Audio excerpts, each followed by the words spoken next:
Remue ménage. Remue ménage.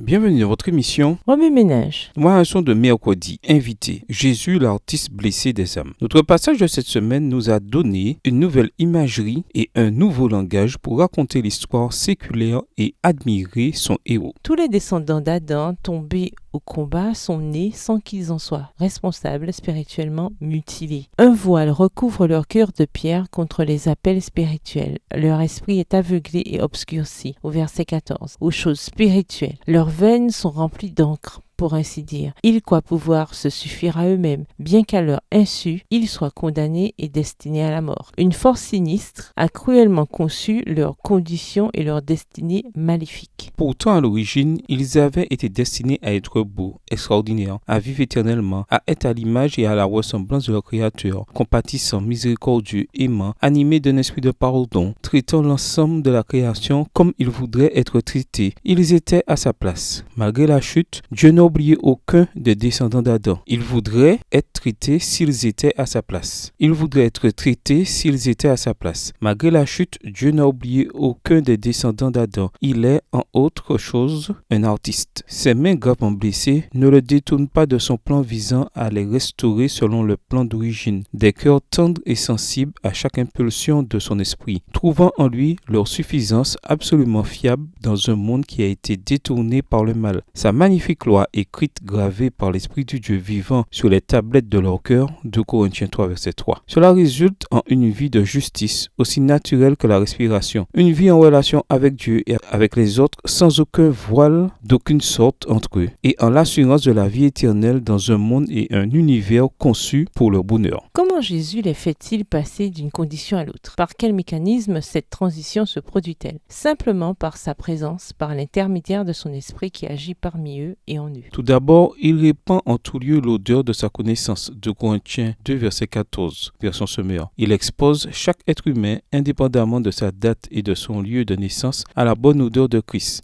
la vraie lumière, l'évangile sous une forme qui lui est reconnaissable, qui lui permet de sortir de son état, quel qu'il soit, et d'accéder à quelque chose de meilleur, de plus juste, de durable, verset 15 et Jean 1, verset 9. Il se présente par l'intermédiaire d'une personne, de la Bible ou d'autres livres, d'une brochure, d'un rêve. Il a de nombreuses façons de le faire, mais il se présente constamment par l'évangile sous une certaine forme. Deuxièmement, quels que soient les moyens par lesquels il se présente, Jésus continue à dessiner, à inviter, à courtiser sans jamais forcer, jusqu'à de deux choses l'une. Soit on se détourne de lui et meurt dans les ténèbres, soit on se tourne vers le Seigneur et que le voile de l'incrédulité est enlevé. 2 Corinthiens 3, le verset 16. Quelle que soit la manière dont on le reçoit sur cette terre, chaque fois que l'on se tourne vers le Seigneur, il y a une grande fête dans le ciel. Luc 15 et versets 1 à 32. Troisièmement, l'étonnante transformation se poursuit sérieusement depuis les conditions de vie difficiles et désespérées de la naissance jusqu'au dessein originel. Nous sommes transformés pour être semblables au Seigneur et nous passons d'une gloire à une gloire plus grande encore. 2 Corinthiens 3, verset 18. Comment notre merveilleux artiste blessé accomplit-il un tel exploit? Non par la force, mais par sa tendre présence, l'Esprit, verset 18. Le Seigneur continue à nous attirer à lui et à nous inviter à le contempler davantage pour que nous puissions le refléter davantage. Les traducteurs sont divisés. Le texte grec insiste-t-il sur contempler ou sur refléter? Il traduit les deux. Alors que nous continuons à le contempler, que nous passons du temps avec lui dans l'étude, la prière, la conversation, le service et que nous parlons de lui à nos semblables, l'esprit de liberté nous libère en sorte que notre personnalité unique émerge alors que nous devenons simultanément toujours plus semblables à lui, que nous reflétons son image et sa gloire. C'est là l'accomplissement artistique le plus important de l'univers. C'est là le message et l'appel spirituel et expérientiel de 2 Corinthiens, le chapitre 3, qui peuvent être totalement obscurcis par une interprétation qui oppose simplement et à tort l'ancienne alliance historique à la nouvelle alliance historique. Remue ménage, où voyez-vous Jésus dans 2 Corinthiens 2, verset 14 à 2 Corinthiens 4, verset 6? Comment avez-vous fait l'expérience de l'œuvre de l'artiste blessé dans votre vie? Que vous dit Jésus par ce texte? En quoi voyez-vous Jésus différemment ou le voyez-vous de nouveau? Comment réagissez-vous en voyant Jésus de cette manière? Au revoir. Et à demain si Dieu veut.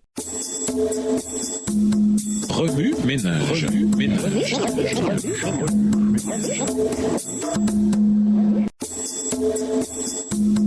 Remue-ménage.